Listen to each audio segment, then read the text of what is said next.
दोस्तों आप लोग जानते हैं कि हम लोगों ने फोटोशॉप के अंदर डिफरेंट टूल्स को स्टडी करना शुरू कर दिया है। इस लेसन में मैं आप लोगों को जिस टूल के बारे में बताने जा रहा हूं वो एक बहुत ही इंटरेस्टिंग टूल है और उसका नाम है मार्की टूल। दोस्तों आप लोग अक्सर फेसबुक और इंस्टाग्राम जैसी वेबसाइट्स के ऊपर और एप्लीकेशंस के ऊपर अपनी इमेजेस अपलोड करते हैं। तो जो सबसे पहला काम आप अपने इमेज को अपलोड करते हुए कर रहे होते हैं वो होती है उसकी सिलेक्शन या क्रॉपिंग। फोटोशॉप में हम फोटो एडिटिंग के लिए सिलेक्शन या क्रॉपिंग जो स्टार्ट करते हैं वो हम स्टार्ट करते हैं मार्की टूल की मदद से। तो दोस्तों चलें देखते हैं कि फोटोशॉप में मार्की टूल की मदद से हम किसी भी इमेज को किस तरह से सिलेक्ट या क्रॉप कर सकते हैं। तो चलें चलते हैं फोटोशॉप की तरफ। दोस्तों जैसा कि आप लोग देख सकते हैं कि ये मैंने आप लोगों के लिए कुछ इमेजेस यहाँ पे फोटोशॉप के अंदर ओपन कर रखे हैं। जैसे कि ये एक किड का इमेज है, बहुत ही खूबसूरत सा, और इसके अलावा ये एक इमेज है फुटबॉल का। तो चलें इन इमेजेस की वजह से हम ज़रा देखते हैं कि हम मार्की टूल से सिलेक्शन या क्रॉपिंग किस तरह से कर सकते हैं। दोस्तों ये मूव टूल के बाद जो हमारा टूल बार के अंदर सेकंड टूल है और बहुत ही इंपॉर्टेंट टूल है, ये है रेक्टेंगुलर मार्की टूल, जिसकी शॉर्ट की जो है वो है एम। जैसे ही आप अपने कीबोर्ड के ऊपर एम प्रेस करेंगे तो आप ये रेक्टेंगुलर मार्की टूल या मार्की टूल के अंदर जो है वो पहुंच जाएंगे। अच्छा, अब हमारे पास ये जो एक किड का इमेज मौजूद है इसको हम किसी भी तरह से सिलेक्ट कर सकते हैं। इसमें से कोई भी एरिया जो है वो हम अपनी मर्जी से चूज कर सकते हैं। तो चलें इसको ज़रा सिलेक्ट करने की कोशिश करते हैं मार्की टूल की मदद से। दोस्तों इसका प्रोसीजर बहुत ही सिंपल सा है। आप लोगों ने करना सिर्फ ये है कि आपने ये यहाँ से किसी भी एक जगह से जहाँ से आप सिलेक्शन स्टार्ट करना चाह रहे हैं, आपने वहाँ से अपने माउस की मदद से ड्रैग करना शुरू करना है, और जितना एरिया आप अपनी सिलेक्शन के अंदर चूज करना चाहते हैं उतना एरिया चूज करने के बाद आपने माउस को छोड़ देना है। तो ये देखें, ये आपके पास एक खास सिलेक्शन जो है वो रेक्टेंगुलर फॉर्म के अंदर आ गई। जैसा कि मैं आपको बता चुका हूं कि इसका नाम मार्की टूल भी है और इसको रेक्टेंगुलर मार्की टूल भी कहा जाता है। लेकिन ज़रूरी नहीं है कि आप इसे सिर्फ रेक्टेंगुलर फॉर्म में ही सिलेक्शन ले सकते हैं, आप स्क्वायर फॉर्म में भी सिलेक्शन ले सकते हैं। तो दोस्तों ये अब आपके पास ये जो किड का इमेज है ये सिलेक्ट हो चुका है। अब इसको अगर आप मूव करना चाहें तो आप मूव टूल को सिलेक्ट करें और इसको कहीं भी आप मूव कर सकते हैं, क्योंकि ये एरिया आपने सिलेक्ट कर दिया हुआ है। तो यानी कि ये देखें, मैं इसको यहाँ पे राइट साइड पे मूव कर सकता हूँ, जिसकी मदद से होगा क्या कि ये जो बीच वाला एरिया था जहां से मैंने इसको मूव किया है वहां से मुझे जो नीचे वाली बैकग्राउंड वाली लेयर है वो नजर आनी शुरू हो गई है। क्योंकि बैकग्राउंड वाली लेयर में हमने इस वक्त व्हाइट कलर रखा हुआ है, तो हमें व्हाइट कलर वहां पे नजर आना शुरू हो गया जहां से हमने सिलेक्शन लेके उसको मूव किया है। अच्छा जी, कंट्रोल और जी करते हैं। इसके अलावा एक और चीज हम यहाँ पे कर सकते हैं। दोस्तों ये जो हमने एरिया सेलेक्ट किया है इसको हम डिलीट का बटन प्रेस करके डिलीट भी कर सकते हैं। जैसे ही मैंने डिलीट का बटन प्रेस किया तो सिलेक्टेड एरिया मेरा डिलीट हो गया है। अच्छा, एक और जो बहुत ही इंटरेस्टिंग चीज़ है वो ये है कि अगर आप यहाँ पे कंट्रोल शिफ्ट आई प्रेस करें, कंट्रोल शिफ्ट आई, तो क्या होगा कि आपने जो सिलेक्शन ली हुई है वो सिलेक्शन इनवर्स हो जाएगी। यानी कि पहले मैंने ये बच्ची का इमेज सेलेक्ट किया था, ये जो फ्रेम था मेरा अब ये अनसेलेक्ट हो चुका है, और ये जो इसके बाहर वाला एरिया मौजूद है जो कि पहले मैंने सेलेक्ट नहीं किया था, बेसिकली अब वो वाला एरिया सेलेक्ट हो चुका है। इसको दिखाने के लिए आपको मैं डिलीट का बटन प्रेस करता हूं तो ये देखें, जो सिलेक्शन से बाहर वाला एरिया था जो अब सिलेक्ट हो चुका था वो डिलीट हो चुका है। तो इस तरह से आप बड़े ही आसानी के साथ अपनी सिलेक्शन को जो है वो इन्वर्स भी कर सकते हैं।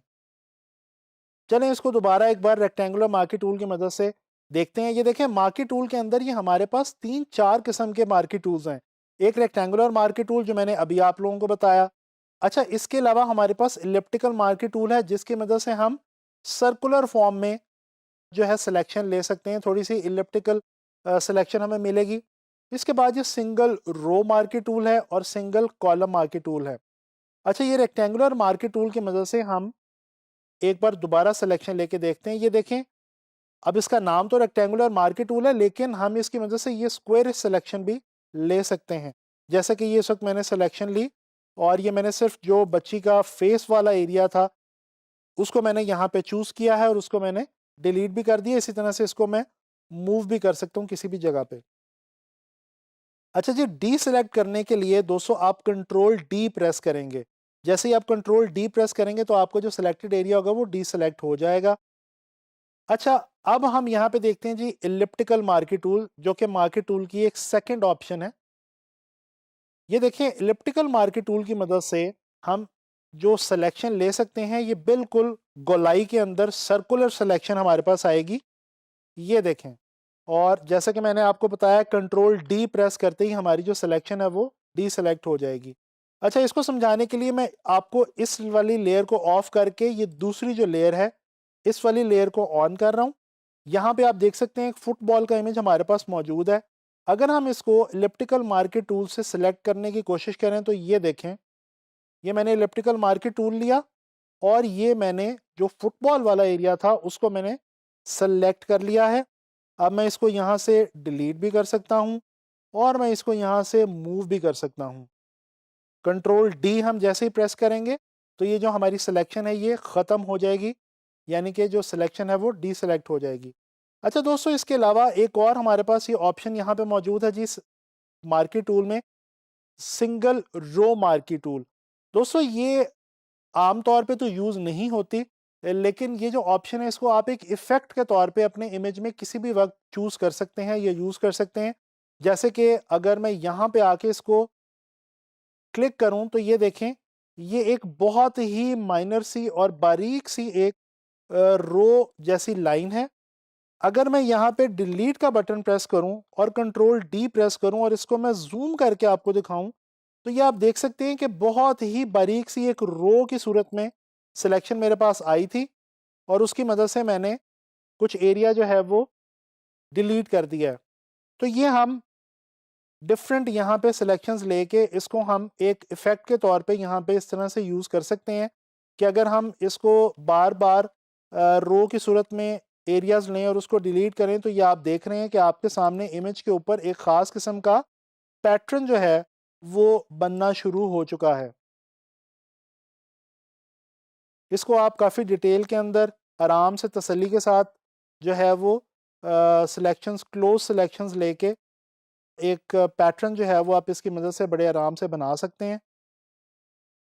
ये देखें, मैं क्विक सिलेक्शन लेता जा रहा हूँ और उसके बाद मैं उसको जो है वो डिलीट का बटन प्रेस करता जा रहा हूँ, तो बारीक बारीक जो रोज़ हैं वो मेरे इमेज के अंदर से जो है वो डिलीट होती जा रही हैं। और अब अगर इसको मैं आपको थोड़ा सा जूम करके दिखाऊं तो ये देखें, ये एक पैटर्न सा जो है वो यहाँ पे आपको बना हुआ नज़र आएगा। अच्छा, इसी तरह से जो आखिरी हमारे पास इसमें ऑप्शन मौजूद है, अगर इसको हम देखें तो ये जो रो वाली ऑप्शन है इसके थोड़ा सा बरक्स है, ये कॉलम की ऑप्शन है। बिल्कुल इसी तरह से यूज़ होती है जिस तरह से कॉलम वाली ऑप्शन, यानी कि आपने यहाँ पे आके सिलेक्शन एक सिर्फ क्लिक करना है तो आपकी एक सिलेक्शन बन जाएगी और जैसे ही आपकी सिलेक्शन बनेगी तो आप इसको डिलीट कर सकते हैं या इस एरिया को मूव कर सकते हैं। जो भी आप करना चाहें वो आप बड़े आराम से यहाँ पे आके कर सकते हैं।